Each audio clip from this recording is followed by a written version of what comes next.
الحمد لله رب العالمين والصلاة والسلام على سيد الأنبياء والمرسلين وعلى آله وصحبه ومن استنى بسنته إلى يوم الدين.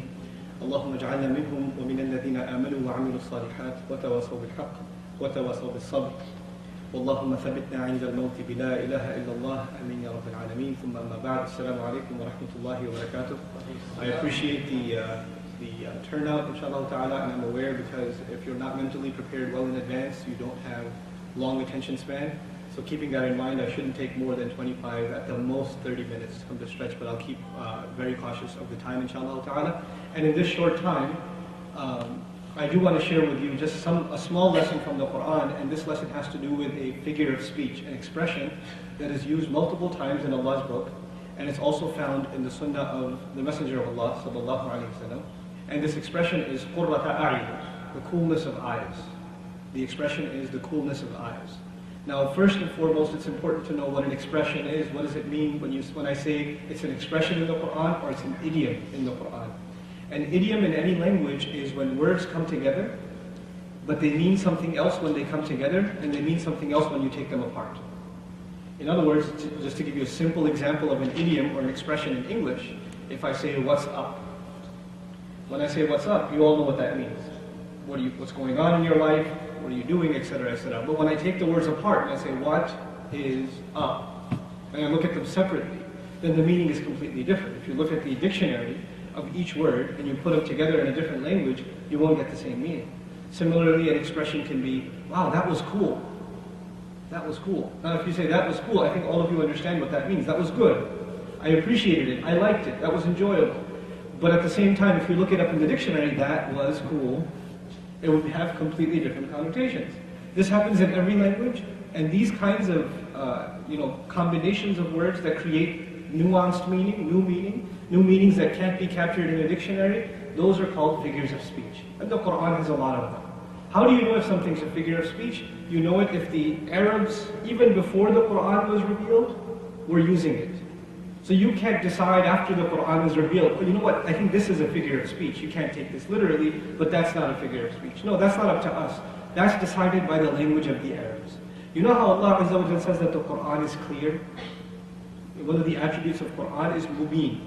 One of the words describing the Quran in the Quran is mubin. Mubin means clear and clarifying. It's both lazim and muta'addi. What that simply means is, it's clear in and of itself and it clarifies other things. This is one of the attributes of the Quran. This happens to be an attribute of the Arabic language as well. Allah says, بِلِسَانٍ عَرَبِيٍّ مُبِينٍ. The Arabic language itself, the Arabic of the Quran, is clear and it also clarifies. It removes confusion. So, the figure of speech, let's see if you remember. Which figure of speech was I talking about? The coolness of the eyes. The coolness of the eyes. First thing we're going to do is we're going to try to figure out how were the Arabs, before Islam, in Jahiliyyah times, how were they using that phrase? Or were they even using it? And if they were, what did they mean by it? To understand that, we'll take two parts. The first part is, the Arabs used to have two expressions, two things they used to say. They would say the eyes have become cool, or they would say the eyes have become warm. So they had two opposite expressions, the eyes becoming cool and the eyes becoming warm. When you are shedding tears of joy, when you are so happy it moves you to tears, they would say your eyes have become cool. And if you are overwhelmed with sadness and you're so sad and you're so depressed that you're crying, then your eyes have become what? Warm. To help you understand this even better, tears of joy versus tears of sadness, let's take an example of the airport. You're at the airport and you see two families. There's a mother and a son, and one son is saying goodbye and the other son is saying hello. So one son is leaving for a few years and they're saying farewell to each other, and both mother and son are crying. And on the other side, there's a son who just arrived, and the mother is there to receive him, and they're also crying. But whose eyes are cool? Figure this out. Whose eyes are cool? The arrival flight or the departure flight? The arrival flight is cool eyes, and the departure flight is what? Warm eyes, according to the expression of the Arab. You know, one of the worst things the Arab could say to the other Arab in Jahiliyyah times was أَثْخَنَ اللَّهُ عَيْنَهُ, which meant, may Allah make his eyes warm. That was one of the worst things they could say to each other.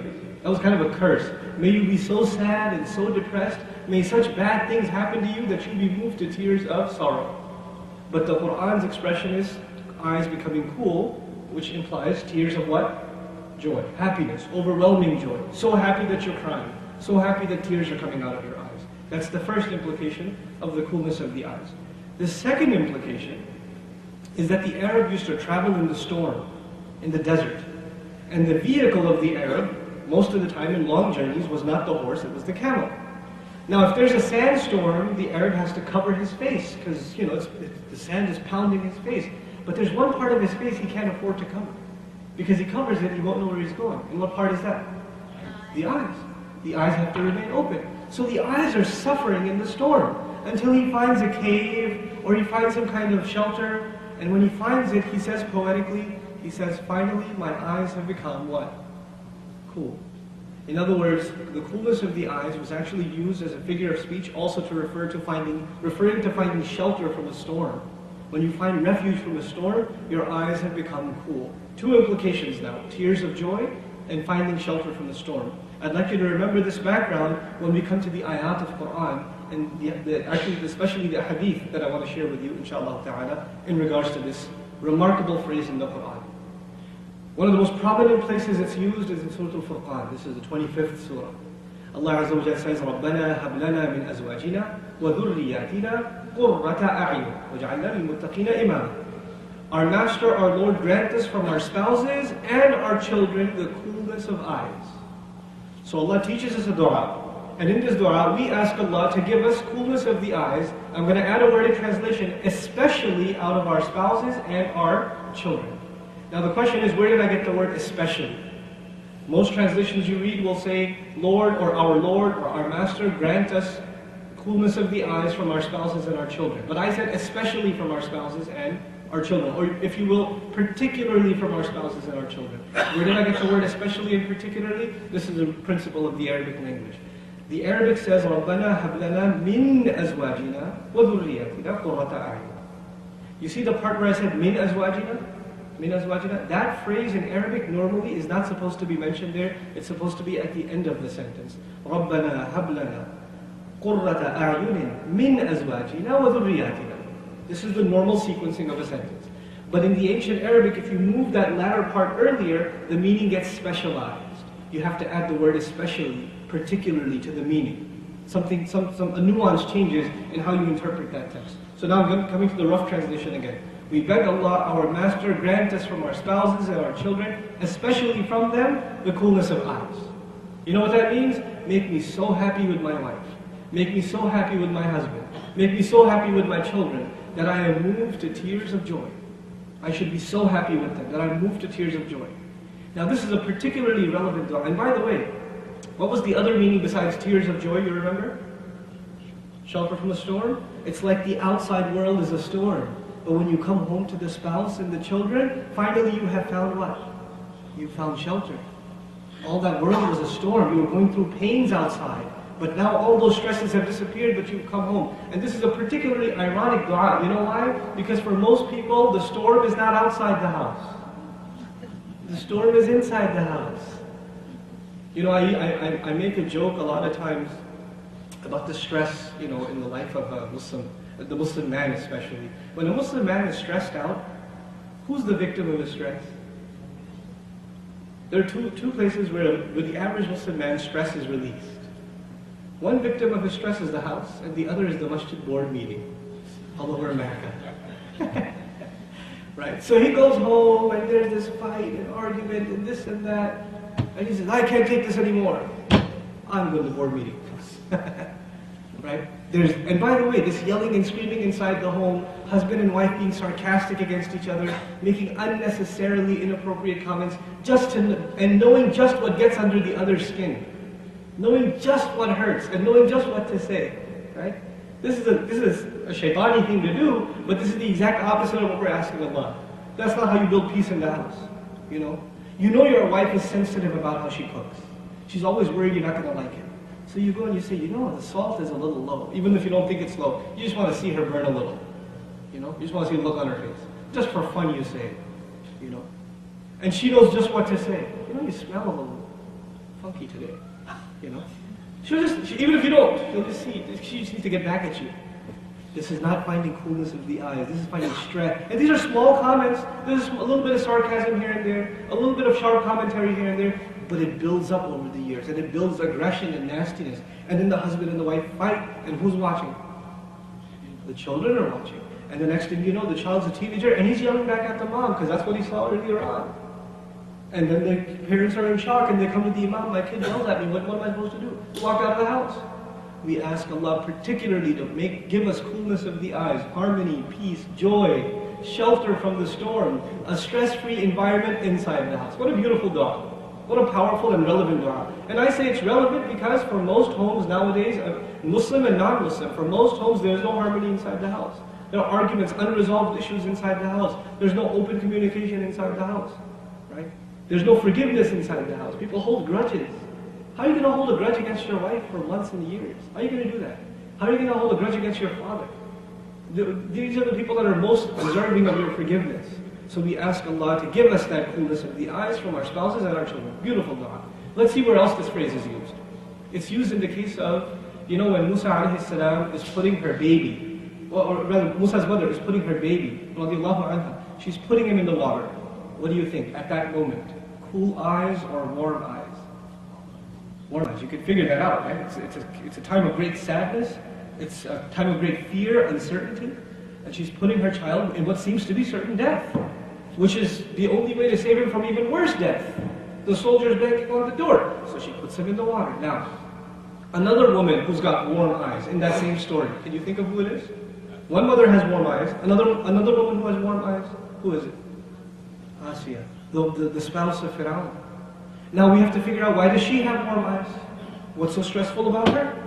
Well, she's married to a really messed up guy. Probably one of the most messed up people that ever lived, right? And now here's the thing. Here's the thing you have to appreciate. The Quran makes mention of psychological abuse against Asiyah. We don't even know if there's physical abuse. There might be. We don't know for sure. But we know one thing for sure. There's definitely psychological abuse. And that psychological abuse is captured in Surah Al-Tahrim. She is so overwhelmed by it, she has to, when there's psychological or any kind of abuse between husband and wife, maybe the wife can call a domestic hotline. Maybe she can call the police. Maybe she can go to the government or the judge or the governor or somebody. Why can't she go any of these places? Can she go to any of these places? She can't go to the cops. What's the problem? He kind of owns the cops. She can't go to the court because he is the court. She can't complain to the government because he is the government. She can't escape this situation. She can't. She is in the storm where her eyes are warm, and then this baby washes up, and she picks this child up, and what are the words she says? قُرَّةُ عَيْنٍ لِي. He will be the coolness of the eye for me. This kid will cool my eyes, subhanAllah. Have you seen a mother, a woman who wants a child and doesn't have a child, and all of a sudden she's granted a child? When a mother is playing with her child, guess what happens? She forgets the rest of the world exists. No problems exist for her. It's just her and her child. Those of you that are married and just had a child recently, or those who have children and are older now, you can recall when you were your wife's best friend and you used to talk to her about everything. Then the baby came. And when the baby came, you're talking to your wife about how the work day was going, and you're talking to her about, these things that happened, on the way home, etc., etc. And all of a sudden she hears, from the baby in the other room. And well, guess what? The conversation is over. Her world has changed now. She's mother first, wife second. That's automatic for a mother. She can't even help herself. And when she's with her child, all her problems disappear. She may not have, the electricity may be out in the house, the rent may not have been paid, there may not be food on the table, but when she's playing with her baby, all her stresses are gone. So she looks at this baby and she says, قُرَّةُ عَيْنٍ لِي. But she doesn't stop there. She looks at Fir'aun, she says, وَلَكْ.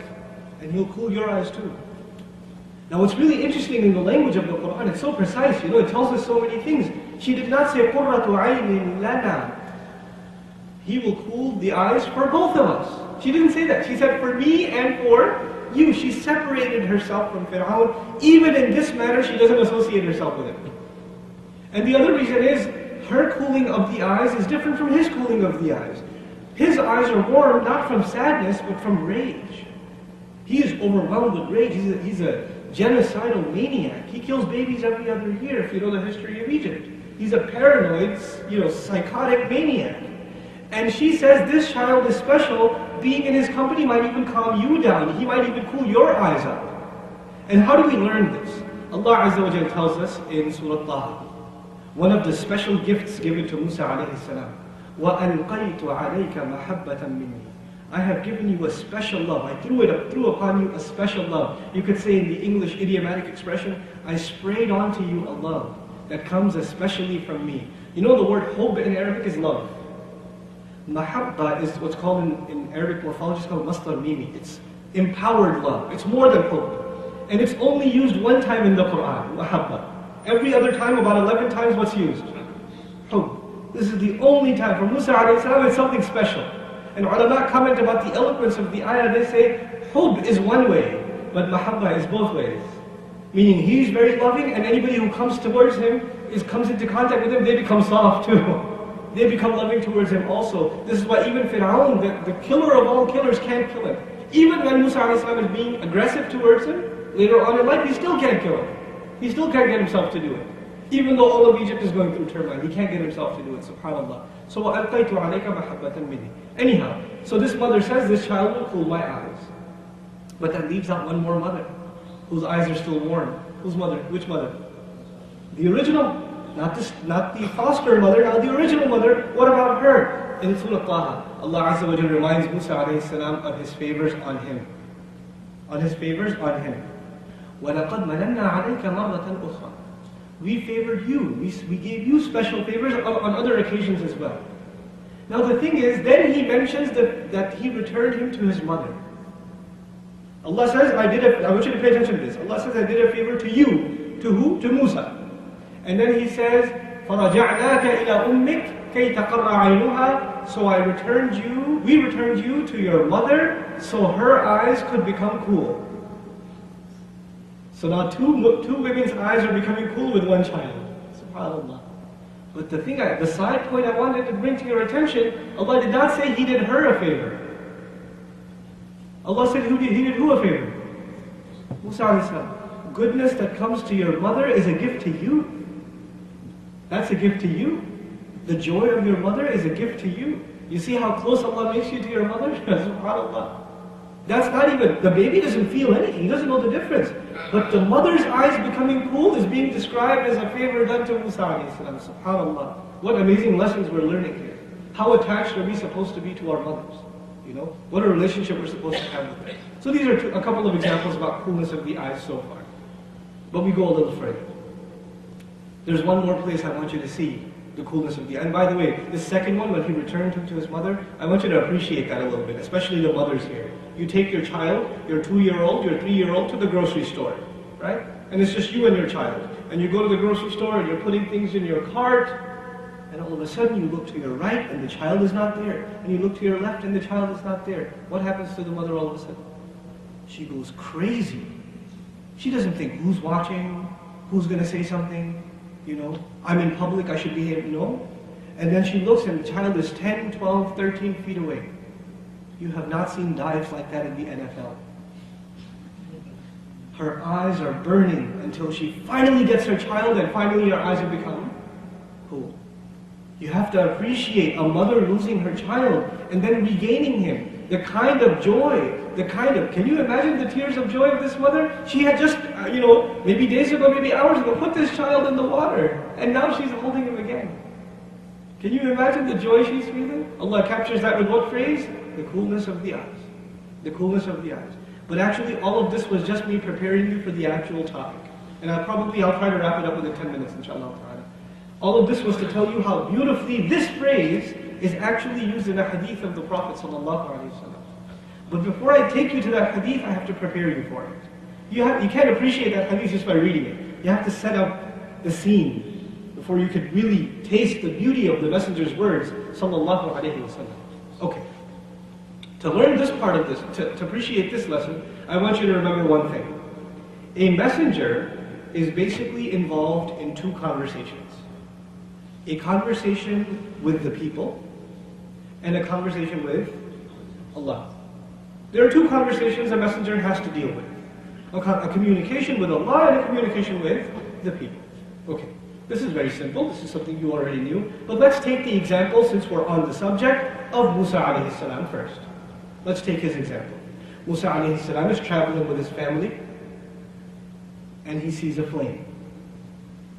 He sees a flame, he tells his family, "Umkuthu, idh ra'a naran, faqala li ahlihi umkuthu, inni anastu naran." Again, the language is remarkable. He says to his family, "You stay here, it is certainly only I that sees a flame." Now I added the word only, because inni anastu creates ikhtisas. This is an Arabic principle. I won't make you feel bad about not knowing Arabic yet, but I'll just get to the bottom line. The bottom line is, somehow Allah tells us only He could see the flame. And this is important, because if it's in the middle of the night, and there's a flame, and it's the dark desert, if somebody sees light, what are they going to do? They're going to go there too. But nobody else is meant to go there. So Allah made it so only one man can see the flame. He can't even tell his family, "Look, don't you see it?" That's not even the language. He says, "Only I see it. You stay here, I'm going to go. I'm going to go." And by the way, later on, which the part we're not going to get to in this talk, you know how many adventures Musa ﷺ had before he finally gets to that place? He finally gets there. You know what Allah tells him in that passage? وَجِئْتَ عَلَىٰ قَدَرِي يَا مُوسَى. You came precisely on schedule. The plan was made, you would do this, you would go through this. Your journey is going to be in the water, your journey is going to be into the castle of Fir'aun, then you will journey out of there and leave Egypt, then you're going to spend many years in Ahl Madian, then you're going to travel with your family, then you're going to meet, and the time and the moment and the second have been set. You came precisely on schedule. وَجِئْتَ عَلَىٰ قَدَرِي يَا مُوسَى. It's amazing actually. It's really beautiful language that Allah tells Musa. But let's get back to the main topic itself. He sees the fire, he goes up there. Is he expecting to meet someone he knows already? No. He gets up there and the first thing he gets, so Allah says, فَلَمَّا أَتَاهَا نُودِيَ. Well, as soon as he got there, a call was made, "Ya Musa." Now one thing to say, "Ya Rajul," right? Hey man, hey you. Watch out where you are. But he's called by name. So already, whoever this is knows who I am. What's going on here? Already his mind is churning. What's going on? I don't get what's happening. Allah introduces himself. Inni ana rabbuk.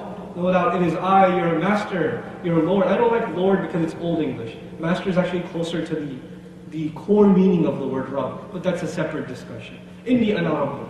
Here, again, a side note. When Allah introduces himself to Rasulullah sallallahu alaihi wasallam, what location was it? What location was that? Another mountain? Another cave? Right? And in the cave, how did he introduce himself? With what words? What words did revelation begin with? Iqra bismi Rabb. The word Rabb was used to introduce Allah to the messenger. The word Rabb is being used to introduce Musa alayhi salam to Allah. Inni ana rabbuk. And here also, first thing Allah gave him was a command. Iqra, read. Here also a command. Faqla'na alayk, take your shoes off. Command. Innaka bil wadi al-muqaddasi Tuwa. You are in the sacred valley of Tuwa. He's still in shock. Why me? How does he know me? And why am I being chosen? Allah said, "Ana akhtartuk." I have chosen you for the good I see in you. You know, in Arabic there are lots of words for choosing, but the word Allah used was ikhtiyar. Ana akhtartuk. Ikhtiyar comes from khayr. You know what khayr is? Good. I chose you because I see something good in you. You know why that's important to say to Musa alayhi salam? Because he feels bad. Now you figure out why he feels bad. Why does he feel bad? Does he feel like he did something wrong? What is it? He punched the guy and the guy died. He's kind of a tough puncher, right? So he's got that guilt. And Allah says, "No, I see good in you. It is I who chose you for the good I see in you. I see good in you, you don't even see in yourself, but I see it." Then listen carefully to what is being revealed. Now Allah starts talking to Musa alayhi salam. Let's take a step back. Let's take a small step back. This is a conversation between a human being and Allah. This is one of the greatest historical occasions ever in humanity. This is one of the landmark incidents in human history. And compare this to something, just so you can appreciate it. I like comparison because when you compare a rock to a diamond, you appreciate the diamond more. Have you ever met someone famous? When you meet someone famous, when you talk to someone famous, when you have dinner with someone famous, when you call someone famous, it becomes a burning memory in your life. So much so that when you meet someone new and you're becoming friends with someone, one of the conversation starters you have is, "You know who I met? You know who I talked to? You know who I met this one time? You know who had lunch next to me? You know I was at the conference and I was praying, and you know who was next to me? I didn't even know." And when you shake hands with someone famous, people take a picture and frame it in their house. Frame it in their house, subhanAllah. Or they pass the story on generations. You know, I got to meet the president. Or I got to meet this one or that one. Right? Who is Musa alayhi salam meeting? Who's he talking to? Allah subhanahu wa ta'ala. You think he's ever going to forget it? You think that's even possible? And do you think he wants this conversation to be short or long? Here's the important question. He wants this to last. When you get to talk to somebody important, even if you don't have a question, you say, I have just one more question. So what else is going on? You want to prolong the conversation. So Allah introduces Himself formally, tells him the day of judgment is coming. Inna sa'a atiyatan. Serious conversation. And all of a sudden, Allah Azza wa Jalla says something so unexpected. He says to him, وَمَا تِلْكَ بِيَمِينِكَ يَا Musa. What's that in your right hand, Musa? Who's asking? Allah is asking Musa, what's in your right hand? Now, does Allah know? Here's the more interesting question. Does Musa alayhi salam know that Allah knows? He knows too, huh? Actually, Musa alayhi salam knows because Allah has told him already his whole life. He knows his name, so he knows what is in his hand. It's pretty obvious. But Musa alayhi salam doesn't turn to Allah and say, Ya Rabbi, innaka a'lamu minni.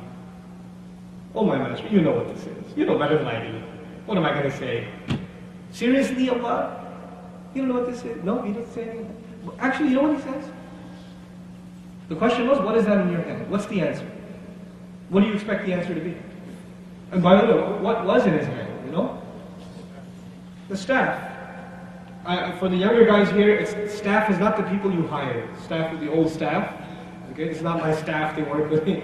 Don't be confused. It's a long stick. It's different from a cane. A cane is a sign of weakness, but a staff is a sign of strength. Okay, so that's why we don't use cane, we use staff. Okay, so it's a long stick. So the question was, what's in your hand? The answer is, it's my staff. But he doesn't stop there. He says, هَذِهِ عَصَايَ أَتَوَكَّأُ عَلَيْهَا. I lean on it. Did Allah ask what you do with it? What did Allah ask? What is it? And where's the answer complete? The answer is complete as soon as you say, this is my staff. But he doesn't want to hang up, if you understand what I'm saying. He wants to keep the conversation going. So he says, I lean on it. And he says, what else can I think of to prolong the conversation? وَأَهُشُّ بِهَا عَلَىٰ غَنَمِي. I beat bushes with it so my sheep can eat. Did Allah ask? No. Now he's thinking, what else can I say about the staff? I mean, how many things can you say about a stick anyway? You're going to run out of things to say pretty fast. So he can't think of anything else to say. So you know what words come out of his mouth? It's remarkable, it's so beautiful. He says, وَلِيَ فِيهَا مَآرِبُ أُخْرَى. And I've got some other benefits that come from it too. SubhanAllah. It's an illustration of how he wants this conversation to just go on. He's got a chance to talk to Allah. When is a human being going to get a chance like that? Why would he want that to go away? Now this conversation goes on. And all of a sudden Allah says to him, in the course of this conversation, I want you to read the whole conversation. It's so beautiful. It's in Surah Taha, Surah 20, among other places. Right? So Taha has a detailed account of it. Allah says to him, اذهب إلى فرعون إنه طغى. Go to Fir'aun. He's rebelled. Now that you've had conversation with me, now it's time for you to have conversation with who? Fir'aun. I told you in the beginning of this conversation, I said a messenger has to have two communications. One with Allah and one with the people. Now the question is, he just had the most beautiful conversation of his life. And who's he going to talk to next? He's going to talk to the guy from whom Shaitan wants an autograph. He's going to have the nastiest conversation of his life now. Why do I say it's the nastiest conversation? He's going to call him a liar, a criminal, he's going to make fun of his stutter, he's going to call him humiliated, he's going to call him a magician, he's going to call him insane, he's going to call him every name in the book in one conversation. You think anybody enjoys being called a liar and a criminal? Anybody enjoys being made fun of in public? This is going to be a tough conversation. But Allah says, now it's time for you to have that conversation. I want to tell you on the side something about Fir'aun that you may not have known before, or not have appreciated before. Fir'aun, la'anahullah, is the biggest victim of shaitan in this earth. He's the archetype described, the biggest human victim of shaitan is Fir'aun. Now how do we know this? Which surah protects us from the waswasa of shaitan, you know? Which surah protects us from the waswasa of shaitan? Surah An-Nas. What names of Allah are mentioned in Surah An-Nas? Do you know? قُلْ أَعُوذُ بِرَبِّ النَّاسِ مَلِكِ النَّاسِ and إِلَهِ النَّاسِ. 3 names of Allah are mentioned: Rabb, Malik and Ilah. Now listen to what Fir'aun himself says. فَقَالَ أَنَا رَبُّكُمُ الْأَعْلَى. What word did he use for himself? Rabb. He says, أَلَيْسَ لِي مُلْكُ مِصْرَ. Mulk. He says, don't I have the sovereignty and the kingdom of Egypt? What did he just call himself? Malik. He says to his generals, مَا عَلِمْتُ لَكُم مِّنْ إِلَهٍ غَيْرِي. I don't know any ilah for you except myself. For himself, he used 3 words in the Quran. What 3 words? Rabb, Malik, and Ilah. What bigger victim of shaitan can there be? The words that are reserved for Allah, he used for himself. All 3 of them. How particular that Allah mentioned those 3 names in Surah Al-Nas. Anyhow, come back to this. He has to engage in a conversation with Fir'aun. The most beautiful conversation is now prepared and has strengthened him for the nastiest conversation. Let's turn to our Messenger sallallahu alaihi wasallam. Does he also have to have 2 conversations? A conversation with Allah and a conversation with the people? Which one do you think a messenger enjoys? Which one do you think any human being would enjoy? It's a no-brainer, guys. It's a conversation with Allah. But the messenger is obligated to have conversations with the people. And when he has conversations with the people, what do the people do? Do the people also speak respectfully and nicely and courteously? Look, I've been invited here. I was invited here last minute. You guys came out, and I appreciate you coming and listening. But if all of a sudden, if one of you got up and started insulting me, cursing my family, humiliating me, embarrassing me, calling me all kinds of filthy names, what would I do? What do you expect me to do? Do you expect me to sit here and take it? No. You know what I would do? I would take this thing off, probably kick the camera, walk out of here, drive really fast back to my hotel, take an early flight back to Dallas, and then next time I get an invitation from Corona Masjid, I would say, is that guy still there? Because if he's there, I ain't coming. Don't they know who I am? I'm on YouTube after all. Does the messenger have that luxury? He goes out to invite the people. The people curse him, humiliate him, call him names. Does he say, do you know who you're dealing with, fool? You know what? Forget these people. I'm going to Medina. I'm going to Taif. I'm going to go to Habasha. I'm going to go somewhere else. Does he have that luxury? No. He has to. And by the way, he can't even go to a different crowd. Forget, this crowd was not very helpful. I'm going to go find a different crowd. The next day he has to talk to which crowd again? The same crowd. And if they were obnoxious the first day, do you think they're nicer the next day or worse? If they're nasty the first day, they'll only get nastier the next day, and only worse the day after, and only worse the day after, and it's only going to get uglier, uglier, and uglier. Put this into perspective. You and I are decent people, respectable people. You expect to be respected at work, don't you? You expect that nobody's going to insult you when you go to your job. You're a respectful human being. But if a coworker comes to you and starts cursing you out, humiliating you publicly in front of everyone, and you are not used to that kind of thing. Now, if you're the kind of person that runs with a lower scum element of society where cursing and nastiness is just part of your life, then maybe you'll brush it off when somebody curses you out. You'll maybe use fouler language back at them, right? But if you're not used to that kind of filth, and you're a decent human being, when somebody uses that kind of language towards you, you know what happens to you the rest of that day? You're not going to eat lunch. Your face is going to be all droopy. You're going to come home, your family's going to say, what's the matter? You'll say, I don't want to talk about it. What do you want to have for dinner? I'm not hungry. You would mentally shut down. You would shut down. Let me tell you this another way. Your eyes would become, what? Warm. Do you think messengers are also human beings, right? When they're humiliated, when they're insulted, these are the most noble of people. When they're degraded like that, look at Nuh alayhi salam. What complaint did he make to Allah? وَإِنِّي كُلَّمَا دَعَوْتُهُمْ لِيَغْفِرَ لَهُمْ جَعَلُوا أَصَابِعَهُمْ فِي آذَانِهِمْ وَاسْتَغْشَوْا ثِيَابَهُمْ. He would walk by and they would lift their clothes and cover themselves like this. Disgusting. A messenger is walking by, and you know how like smelly homeless guys trying to hug you or something, and you're like, ugh. That's what they would do to Nuh alayhi salam when he would walk by. Whenever he would start talking, they'd stick their fingers in their ear, which is the contemporary equivalent of, whatever man, blah, blah, blah, blah, blah. I ain't listening. Or rolling your eyes, like our young guys who roll their eyes. Yeah, That's what they would do to Nuh alayhi salam. This is humiliating. Clearly, they don't want to hear what he has to say. But does he say, you know, it's obvious you don't want to hear what I have to say, I'm going to stop talking? Does he have that luxury? No, because he's not speaking because he wants to. He's speaking because he has to. Allah told you have to speak. No, people aren't listening. No, you have to speak. But people don't pay attention. You have to speak. Allah's Messenger is told, فَذَكِّرْ إِنَّمَا أَنْتَ مُذَكِّرْ. You just remind. But people aren't listening. You just remind. People make fun. You just remind. Your job is to remind. That's it. Don't worry about it. لَسْتَ عَلَيْهِمْ بِمُسَيْطِرٍ. You're not in charge of it. You're not putting control over it. You just do what your part is. That's it. You keep doing it. How hard is that? If you guys were just talking to each other, telling me to shut up while I was speaking, and Allah is telling the messenger, just keep talking. Don't worry about it. Just keep doing it. Keep doing it. It's a psychological battle. The point I'm trying to make is the messenger's eyes are becoming warm. So what does he need to do to them? He needs to cool them, doesn't he? To regain his calm, to regain his composure, to regain his humanity. What does he have to do? Now listen to the hadith, and I'm concluding with it. The Messenger of Allah says, sallallahu alayhi wa sallam, جُعِلَتْ قُرَّةُ عَيْنَيَّ فِي الصَّلَاةِ. The coolness of my eyes was placed in the salah. When he talks to the people, his eyes become warm. When he goes in salah, who's he talking to?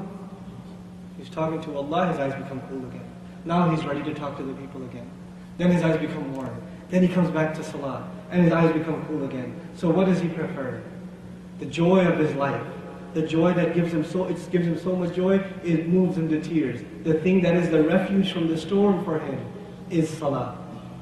That's salah. If any of you are thinking you do work of da'wah, you do work of da'wah. You know, work of da'wah is talking to the people. But what we're learning here is you can't talk to the people until you talk to who? Until you talk to Allah. And you can't talk to Allah until you're making salah properly, until you find joy in salah. You're not doing da'wah, you're handing pamphlets. You're not doing da'wah, you're giving empty speeches. You got to talk to Allah first. You got to do that. That leads to da'wah. Now that's the da'wah of the messengers.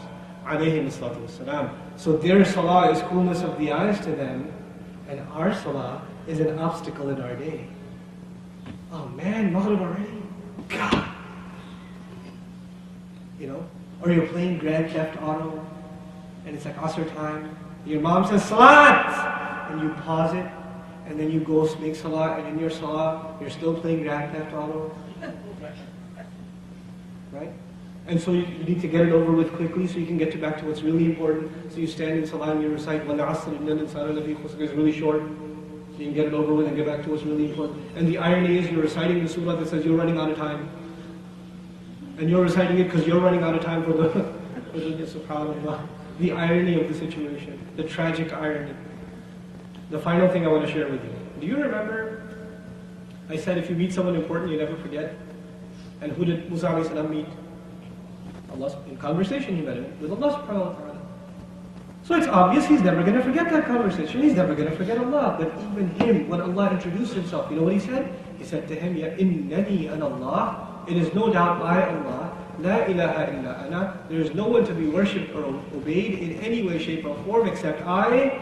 Fa'budni, then enslave yourself and worship me. Wa aqim as-salata li dhikri. Establish salah so you can remember me.